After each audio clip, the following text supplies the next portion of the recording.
Kyle. We're gonna today talk about things to do instead of habit tracking. Hi everyone, I'm Madeline. I've been doing a lot of videos related to habits lately. I am in a kind of a life change moment right now. I'm having a moment. I've been making a lot of videos about how I feel about habits and how I feel about you know, making sure my life is going in the right direction and whatnot. I recently made a video about stopping habit tracking, stopping tracking in general, and stopping going for like that confetti and that kind of reward system. And uh, I still think building healthy behaviors is a good idea. Here's a video on why I changed my language to healthy behaviors instead of good habits. I still believe that building good habits is good. I just don't think habit tracking is the way to do it for me. Habit tracking might really work for you. It has worked for me in the past, especially when I had uh, my like daily schedule and like every day I had the time and the wherewithal to be able to go through and do my tracking and then going back to look at it. I didn't make it so that it was just like a checkbox or keep it clear. I made it so that at the end of the habit tracker it would be a beautiful picture that I could go back and look at and be proud of myself and happy that I accomplished things. But I don't think that's for me anymore. Everybody is always changing, but I think especially in the last 5 years, like people's mindsets have changed quite a bit, and maybe just in the last 5 years because I'm going to be turning 40 soon. Um, I'm just like my mindset is just different, and that's a good thing. It's good to evolve. Anyway, let's actually get to some of the things. I have some notes here. I have some overarching categories that I want to talk about first, and then I want to talk about a list of things that I actually want to try especially after I move, to incorporate all of these things. So I will be moving sometime soon ish, the next couple of months, and being in a new environment is a good time and a good way to really like start fresh and make sure you start with the things that could be good. And the first category of everything is to make sure your environment is good. If your environment is really good, then the helpful behaviors or the good habits are just going to happen. The bad habits or unhealthy behaviors are going to not even cross your mind. So, a really simple way to describe a way to make your environment better is to remove bad things. Like if you smoke or you drink a lot, um, don't have alcohol in your house, don't like walk in the direction of like where you get alcohol, or if you smoke, like just don't have the cigarettes in your house and like don't work that into your routine. That can be helpful, but that's like a many layered thing. So things like that would be removing obstacles. If you're like really don't like doing the dishes, and the reason you don't like doing the dishes is because your sink's too small. This is like actual real life stuff. Because your sink's too small and your sink is filled with dishes and like you can't function with all of that. Maybe you get like a bussing tray or a bussing tub, like a basin, and that's where you keep your dirty dishes. Your sink's still clean and it's easy to go through it. So change your environment that way by removing obstacles. But another thing that you can do is you can add visual cues. So something that I have tried and it's really helpful is just setting up a little space where you do the habits. So, for example, I was having a really hard time remembering to take my medications and my supplements at the same time, or like relatively the same time every day. And I was like going through all the bottles every day and like doing it. And like sometimes the bottles were in different places, like in my backpack or like by my bed, and like they're on all these different places. And it was confusing to me. And like I had to constantly be thinking about like, am I taking the right amount of pills? Is this right? I just got myself a little section of my room. I put a pure water pitcher so I could always have water to drink my pills. I put a a cup, a little mug that's just for drinking my pills. I tested it to make sure that it makes it easy for me to swallow my pills, because sometimes I do have a trouble with that if the glass is too tall.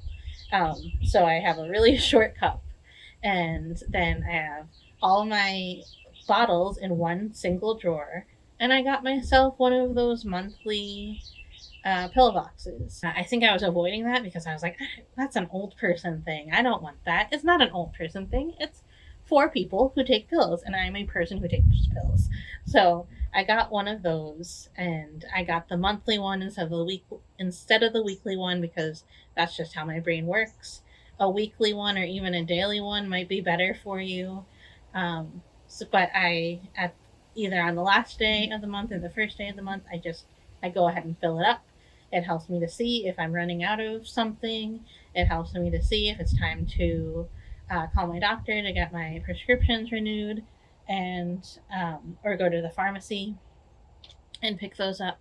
So like having that environmental visual cue and like I can see it. It's something I can see like all the way down the hall. It's green, and so I can see it all the way down the hall, and that's a good visual cue for me. The next category, which is something that I always talk about, but I will never stop talking about it, and that's mindfulness. When you're doing the habits, really pay attention to how you feel before, well, like when you're gearing up to do the behavior, during, while you're actually doing the behavior, and after. So the thing that I had to incorporate this with was eating. I've been convinced, but not specifically diagnosed with binge eating disorder, and something that I needed to do was really pay attention to how it feels when I'm thinking about eating, while I'm eating, how everything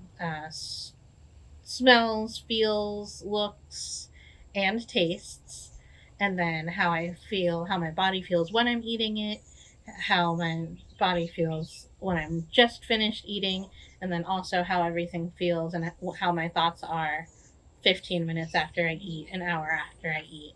Like, so that's one thing that mindfulness can be. Not only thinking about how you feel when you do these behaviors, but also what makes you tick. Sometimes people are like, oh, you should walk every single day outside, no matter what the weather is, but maybe that doesn't make you tick. So figure out what makes you tick. Maybe you're more of a Zumba person, or maybe you're a treadmill person, or maybe you are a dancer on the kitchen while you mop kind of person.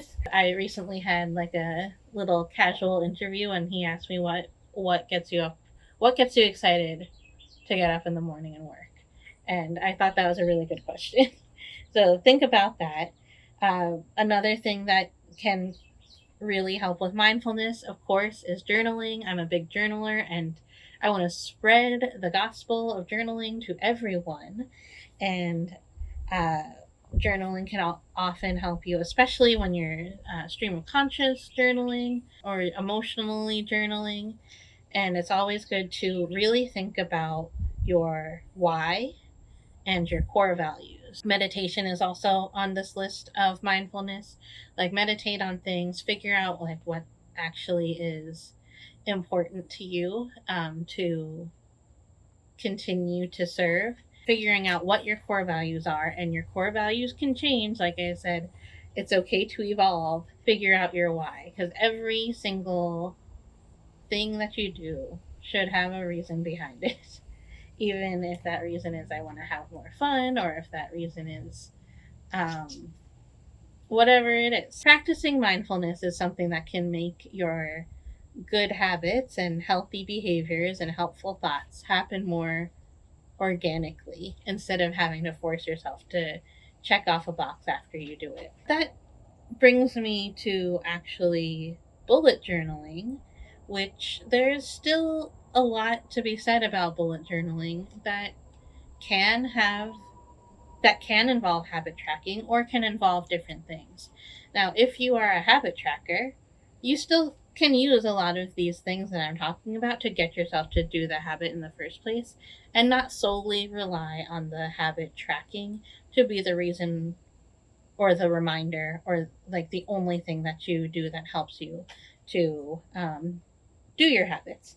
So I love bullet journaling. Now, I don't often bullet journal every single day like some people do, but I do like to, especially in the beginning of the year or when I have like a specific task, I like to like write little lists and like have things to cross out. So I'm a big checklist person, and I don't think a habit tracker is exactly the same as a checklist, but it's very similar. So if you're like, today is um, August 17th, and these are the things that I want to do today, you can do your checklist that way, and that helps remind yourself. Another thing that I like to do, so this is something that I do yearly most years, is I think about like my goals for the year. I have makers checklist. That's really good for my creatives out there. If you have a maker checklist, like these are the things that I want to try to make this year, or these are the skills that I want to try to learn this year, and you have a yearly checklist, then you only have to look at that list like every once in a while to see if you're on the right track, and you can always like go back to that list, or even just like at the end of the year just to see what you did. Another way, if you look at like the actual bullet journal writer, I can't remember his last name, guy, the way he explains it is really good. And he talks about your goals, your projects, and your tasks, and breaking it down to like daily tasks, weekly tasks. They can change it up a little bit, but I really like the way when you have like your weekly tasks that you want to do, and then you can put it into the days, or maybe you don't even put tasks on your day. You just put events, like things that are actually scheduled on your days, and then on the side of the weekly list, you have the tasks that you want to do. Those are the kind of things that are like adjacent and like a little bit different to actual habits, but that can help you like be on the right track, and then you don't have to worry about your habits every day. If you're not crossing off like how much water you have every single day, that's okay. Like maybe you have like a bottle that you drink from every single day, and that becomes a natural habit that you don't have to track anymore. Now, often, like a good thing with habit tracking is that every single month or every week you can choose a different habit to track, and like as you evolve and you incorporate more habits, that's okay. Sometimes it can just be a little bit of a slog.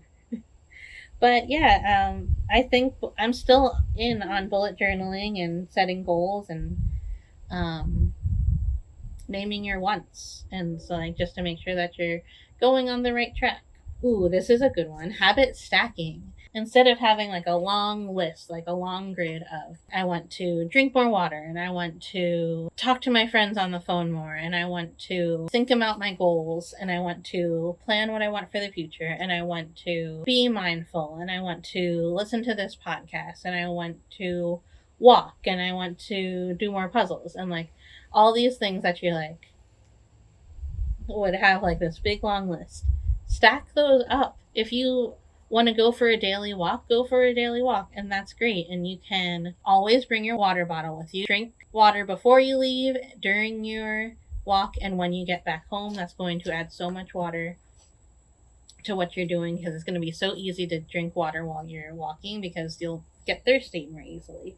During your walks, you can get a headset. You can listen to the podcast. You can talk to your friends. You can call your grandma, and like all these things that like you want to have. Like those can be things that you always do. You will more look forward to your walks every day. And if you don't walk one day, it's not going to be the end of the world and make your habit tracking spread look incomplete. Accountability can be just doing a routine, like your regular family routine or your routine that you have with your coworkers or friends or others. Like these routines can be part of your accountability, even your like self accountability. Like if this is part of your routine, then you don't have to track your habits because it's something that naturally happens and you have other things that can remind you. And if you make it social, like maybe you're not a social butterfly, but if you do make it social, you do have that accountability. You have someone that you need to show up for. But if you don't have that, then maybe you can try something online. Now I want to switch gears and talk about the new things I want to try to incorporate all of these categories, especially after I move. If you want me to make an individual video about any of these, let me know in the comments below, because I would love to make individual videos as I try them out and incorporate them into my life as I move. All right, the first thing is bingo cards. So bingo cards, I think, is very similar to making the makers lists that I have in the beginning of the year. So you can make like a makers bingo card and say, put in 25 things that you want to make this year and put the very most important one right in the center as like almost your free space. You can have one for like things you want to sew, one thing for things you want to craft, one for things that you want to try making for dinner, or one for like different kind of recipe, like dessert recipes you want to try. Or you can make one that's like your whole maker's bingo card that has some from all of those categories. You can also make a bingo card for a skill that you want to learn. So something that I want to learn is tap dancing, learn the Shirley Temple, get to like 200 beats per minute on my paradiddles, learn a song for Christmas, learn a song by BTS, and or learn a routine to a song by BTS. And like that could be squares on your tap dancing one. You can make one for driving. You're like, I want to learn how to control my speed. I want to learn how to do a 3-point turn. I want to learn how to parallel park. I want to learn how to reverse with the camera. I want to learn how to reverse without the camera. And like you can make a whole bingo card for that, where you eventually will go through and fill out all of them. But as you make the bingos, it's going to keep you motivated to keep learning. A good idea that I like about the bingo cards is to use it as your bookmark, maybe for your journal, like your bullet journal, or maybe you use it as your bookmark that you use for whatever book you're reading at whatever time, and you always see it and you can always mark it off. Another thing that I want to try is a mindfulness, meditation, yoga, stretching space. I usually do this wherever I live, but sometimes I forget, or sometimes I put a crafting space and then I stop having the space to do all of that. And so that's something that I definitely want to make sure that I have. If I don't have it, there's like a 0% chance that I will do any of that. If I do have it, there's like a little bit more. And if I have it and I make it really nice, it's like 100% chance that I will do those things. Number 3 is stacked walks. I already talked about stacking walks earlier. For me, it's probably going to be think about my focus for the week, think about my focus for the day, and then also like think about and like kind of close a lot of the loops of the thoughts that keep on spiraling. And because that's something that can really make things difficult for me. And especially if I walk and it's repetitive and it is not binary. What's the word when it goes back and forth, like between both sides of your body? Have a better schedule. So I've been underemployed really, for a while, and I've been doing different things. Like I've always been self-employed, but this was like I was trying different projects out while I was with my parents. Having a job and actually being employed by somebody else is probably going to make my schedule a lot easier for me to actually make. Now my schedule usually is when my husband's at work and I don't have to be at work, that is when I write. And my writing schedule can change. Like sometimes it's a word count goal, sometimes I'm doing outlining, and like so it's a little bit messy right now. But if I have an actual like I have the goals that I want to do for the year and for like years to come for my writing, and they're very specific. I just don't have them like time sensitive. So if I have like an actual schedule for other work, then I can better schedule my artistic endeavors. So that is just something that I think will happen, but I want to really try to make it happen and be proactive about it. And then the last thing I want to try is I want to have a Discord accountability chat. So I have a Discord with Sea Monster YK, and if you join the Sea Monster YK Discord, I'm going to soon put an accountability chat where you just like talk about the things that you want to do. That's a way that you can be like almost social. Like it is social to be on Discord, but it's not something where you have to like actually show up to like an extroverted kind of meetup to do things. So those are the things that I want to try. I will keep you posted on those, and I will probably make videos about them. But please let me know if you do want a specific video about those. So thank you so much for watching this video. Let me know if you are a habit tracker and if you've gotten frustrated with it and what you've tried instead. Did I miss anything? Let me know that. And if you love habit tracking and you're like, you're all wrong about habit tracking, it's actually wonderful, let me know that too, because I'd love to keep the conversation about habits going and growing. Bye.